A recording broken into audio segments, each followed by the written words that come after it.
সবাইকে 2024 সালের স্বাধীনতার শুভেচ্ছা জানিয়ে শুরু করতেছি। ভিডিওটি বানার আসলে উদ্দেশ্য একটাই যে আমরা তো দেশ স্বাধীন করে ফেলেছি। আবার তো দেশ স্বাধীন করার পর নতুন ভাবে আমরা সরকার গঠন করতেছি। তো আমার মাথায় আসলে কিছু আইডিয়া ঘুরতেছিল। যেমনটা আমি বলি যে কেউ যদি আপনারা পাসপোর্ট অফিস বা জন্ম নিবন্ধন সংশোধন বা তৈরির ক্ষেত্রে বা দেখা গেল যে পৌরসভাতে আপনারা কোনো কাজের জন্য গেছেন, সেক্ষেত্রে আপনারা অবশ্যই হয়রানির শিকার হয়েছেন। আপনারা যদি অন্যান্য ক্ষেত্রেও গভর্নমেন্ট সার্ভিস নিতে যান, সেক্ষেত্রে আপনারা হয়রানির শিকার অবশ্যই হয়েছেন। সো এই হয়রানিটা আসলে কে করায়? সরকার? না। এটা কি কোনো রাজনৈতিক দল করায়? সম্ভবত, বাট ডিরেক্টলি রাজনীতি দলের পক্ষ বা সরকারের পক্ষ থেকে আসে না। এটা যারা করায় সেটা হলো যারা সরকারি চাকরিজীবী ওই পদে নিয়োজিত আছে, তাদের কাছ থেকে আমরা এই হয়রানির শিকারটা হই। হয়রানিটা কিরকম হয়ে থাকে? ফর এক্সাম্পল, যদি আপনারা কেউ পাসপোর্টের জন্য অ্যাপ্লাই করতে চান, দেখবেন যে আপনারা অনলাইনে পাসপোর্ট ফর্ম সঠিকভাবে পূরণ করছেন।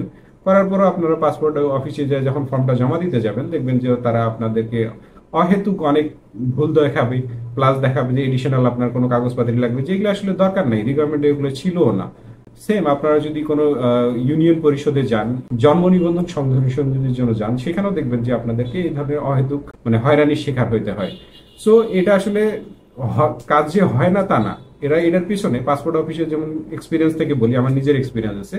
পাসপোর্ট অফিসে আপনারা যখন ফর্ম নিবে না, বাতিল করে দিবে, তখন দেখবেন যে অনেক টাইপের দালাল আপনারা বসে আছে। তারা আপনাদের কাছে আসবে, আসার পর বলবে যে আমি করে দিতেছি, বেশি না, 1 থেকে 2 হাজার টাকার মধ্যে আপনারা ডিল করে দেন, আপনাকে এক জায়গায় বসে তারা কাজটা করে দিবে। এই যে হয়রানি স্বীকার করাইতেছে বিকজ অফ তারা এক্সট্রা কিছু টাকা নিতে চাইতেছে, যেটা আসলে রাইট ওয়েতে না, যেটাকে আমরা দুর্নীতি বলতেছি বা কি বলবো, এটা একটা অবৈধ পথের ইনকামের ওরা করতেছে। এইটার প্রেক্ষাপটে আসলে আমার একটু সাজেশন আছে, যদি পসিবল হয় এই আমার আইডিয়াটা নিয়ে অ্যাপ্লাই করা পসিবল যদি হয়, যারা নতুন সংসদ সদস্য হবেন বা নতুন সরকার গঠন করতে চাইতেছেন, আজকে হোক বা তত্ত্বাবধায়ক সরকার হোক বা যারা গণতান্ত্রিক ভাবে আসবে, অবশ্যই তারা এই আইডিয়াগুলো অ্যাপ্লাই করতে পারেন।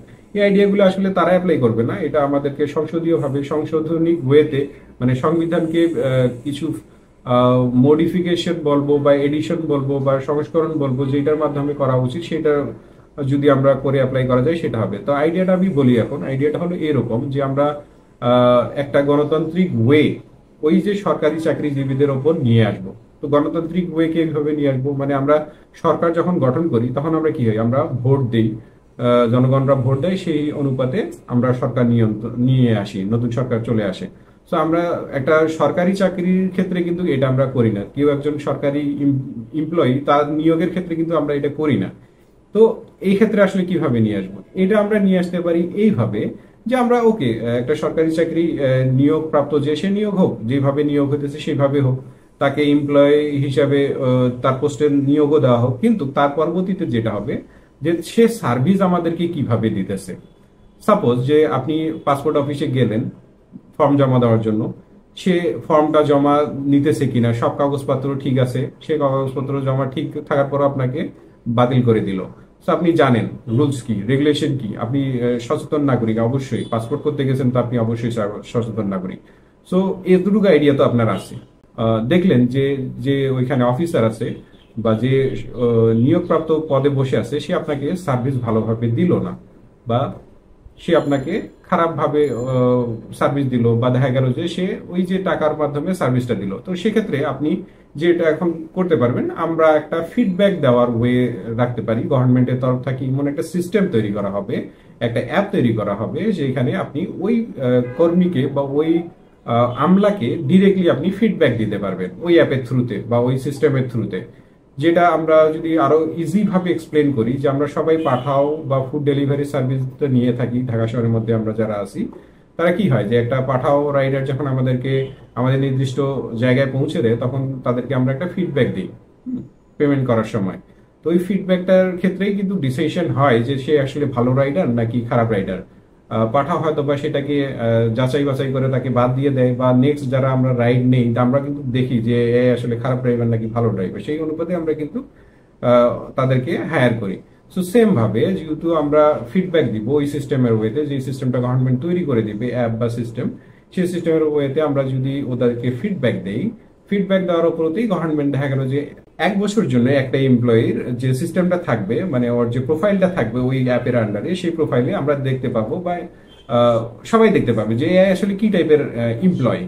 এ কি মানুষকে হয়রানি করায়, এ কি ঘুষ নেয়, এ কি আসলে কি ভালোভাবে সার্ভিস দেয়, সেটার অনুপাতে কিন্তু আমরা সবাই দেখতে পাইতেছি। আর এই অনুপাতে কিন্তু সরকার 1 বছরের একটা ডিউরেশন থাকবে ওই এমপ্লয়ের উপর। সেই 1 বছরে 365 দিনের ছুটি ছাটা বাদ দিয়ে ধরলাম যে 300 দিন এমপ্লয়ি কার্যকর দিবস থাকে, সেই কার্যকর দিবসের ভিতর সে কতজনকে ধরলাম যে পার ডেতে 5 জন করে সার্ভিস দিছে। এই সবাই যে 300 × 5 তার মানে হচ্ছে 1500 কে সার্ভিস দিছে সম্ভবত।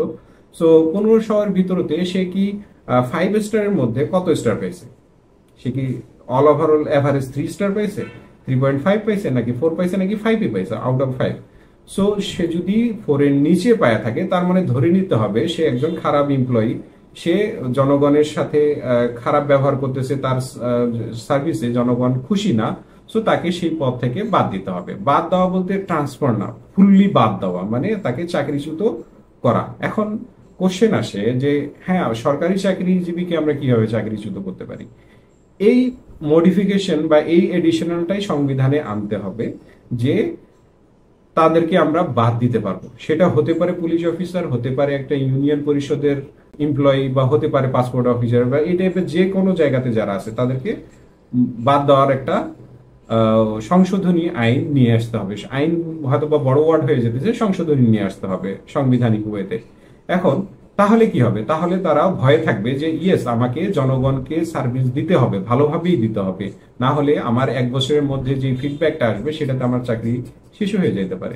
এখন কিছু কোশ্চেন আসলে এখানে চলে আসে যে তাহলে জনগণ যদি সবাই ওদেরকে ফিডব্যাক খারাপ দেয়, তো দেখেন বছরে অল ওভারঅল যদি ধরি 1200 জন বা 1000 জন ওকে ফিডব্যাক দিছে, সবাই তো আর ওর দুশ্মন না। আর যদি সবাই দুশ্মন হয়ে থাকে তাহলে তো ওকে অবশ্যই সরানো উচিত, কারণ হয়তো সবারই দুশ্মন। সবার দুশ্মন মানে ভালো পাবলিক না, 2-1 জন খারাপ দিতেই পারে। দ্যাটস ওয়াই তো 5 স্টার বাদ দিয়ে 4 স্টার ইকুয়াল, মানে আউট অফ 5-এ 4 হলেই এনাফ। সেটা তো আমরা দেখতে পাচ্ছি, তাই না? এইভাবেই করতে হবে। আর এই চাকরিচ্যুতটা কেন? এই চাকরিচ্যুতের ভিতর মানে বলতেছে এই কারণে যে দেখেন, আমরা এই যে আন্দোলন করলাম, কোটা সংস্কার আন্দোলন থেকে শুরু করে সরকার পতন পর্যন্ত চলে আসে, এই যে আন্দোলনটা হলো বিকজ অফ আমরা সবাই গভর্নমেন্ট চাকরি চাইতেছি। এখন যে একবার ধরলাম যে 25 বছরের গভর্নমেন্ট চাকরি পেয়ে গেছে, সে মরা অবধি পর্যন্ত ওই চাকরিটা করতেই থাকে, 60 বছর বা 65 বছর পর্যন্ত। তো এই সময়তে তার আর কোনো ভয় নেই যে আমার চাকরি চলে যাবে। ইভেন এয়ার আন্ডারে ওয়াই কোটি কোটি টাকার মালিক হয়ে যায়। একটা ড্রাইভারও দেখেন যে কত কোটি টাকার মালিক হয়ে গেছে, একটা পিয়ন 400 কোটি টাকার মালিক হয়ে যেতে পারে, এই ধরনের পোস্ট থাকে। সো তারা নির্ভয়ে ওই কাজগুলো করে, তারা ভালোভাবে সার্ভিস দেয় না। সো যখন তাদের চাকরি যাওয়ার ভয় থাকবে তখন তারা অবশ্যই দিবে। আর চাকরি যখন চলে যাবে তখন আমরা নিউ জেনারেশন যারা আসতেছে, যারা আমরা এই যে কোটার জন্য বা চাকরির জন্য আন্দোলন করতেছি, তারা একটা চান্স পাবো যে ইয়েস, আমরাও ওই সরকারি পদে নিয়োগ দিতে পারবো নতুনদেরকে, আমরা চান্স পাবো। কারণ আমাদের সরকারি এতগুলো পদ নাই যে আমরা এই লাখ লাখ স্টুডেন্টদেরকে সরকারি চাকরি দিতে পারবো। কিন্তু যারা এই ধরনের দুর্নীতি করতেছে তাদেরকে লালন করে তো আসলে আমাদের কিছু আসে না। এটা জনগণের ক্ষতি, দেশের ক্ষতি, সবার ক্ষতি। ইভেন জনসাধারণ হয়রানি হইতেছে। সো আমরা এদেরকে কেন মানে পাইলে বসে রাখবো? এরা সবার ক্ষতি করতেছে, তা আমরা এদেরকে এখানে রাখবো না, বাদ দিব, নিউ জেনারেশনকে চান্স দিব। নিউ জেনারেশন আসবে, তার জন্য একই সিস্টেম হবে, 1 বছরের ফিডব্যাক দেখে জাস্টিফাই করা হবে নেক্সট ইয়ার ও কন্টিনিউ করবে কিনা। যদি ও খারাপ করে, ওকে বাদ, নতুন আসবে। আমাদের এমপ্লয়ির অভাব মানে আমাদের নিউ জেনারেশন আসতেই আছে, প্রতি বছর পাস করতেছে, ইউনিভার্সিটি গ্রাজুয়েট আসতেছে, বিসিএস ক্যাডার আসতেছে। আমরা একজন অবৈধ, আমরা একজন দুর্নীতিগ্রস্তকে মানে পাইলা পুষে রাখার থেকে একজন নতুনকে চান্স দেওয়াটা I think better option. New জেনারেশনের কাজের স্প্রিয়াও ভালো থাকবে, তারা বুঝবে যে ইয়েস, আগেরটার চাকরি গেছে দুর্নীতির কারণে, তা আমি তো করবো না দুর্নীতি। কারণ তাদেরকে যথেষ্ট স্যালারি দেওয়া হয়, তাদেরকে কি বলে ভাতা দেওয়া হয়, সবকিছুই তারা পায়, তাহলে তারা কেন এই ধরনের দুর্নীতি করবে? তো সেম ভাবে যদি করা যায়, তাই আই থিঙ্ক যে এইটার মাধ্যমে গণতন্ত্রের একটা সিস্টেম এমপ্লয়ীদের উপর, গভর্নমেন্ট এমপ্লয়ীদের উপরও পাওয়া যাবে। যারা নতুন ভাবে আসবেন বা সংশোধনের সদস্য হবেন বা সরকার আসবে, তাদেরকে আমি এই আইডিয়াটা দিতে চাই। আপনাদের এই ধরনের আইডিয়া থাকে আপনারাও শেয়ার করতে পারেন। আমাদের নিউ যে জেনারেশন আসতেছে তারা এত এক্সপিরিয়েন্স না দেশ শাসন করার ক্ষেত্রে, তাদেরকে হয়তো এই ধরনের আইডিয়া হেল্প করতে পারে নতুন সংবিধান সংশোধন বা এডিশন করার জন্য। এটা আসতেই পারে, কারণ আমাদের সমাজ ব্যবস্থা পরিবর্তন হইতেছে, আমাদের সংবিধানে কিছু এডিশনাল ফিচার আসা খুব জরুরি। আর এই ধরনের দুর্নীতিগ্রস্তদেরকে এইভাবেই মানে সিস্টেম থেকে বাদ দিতে হবে। Thank you.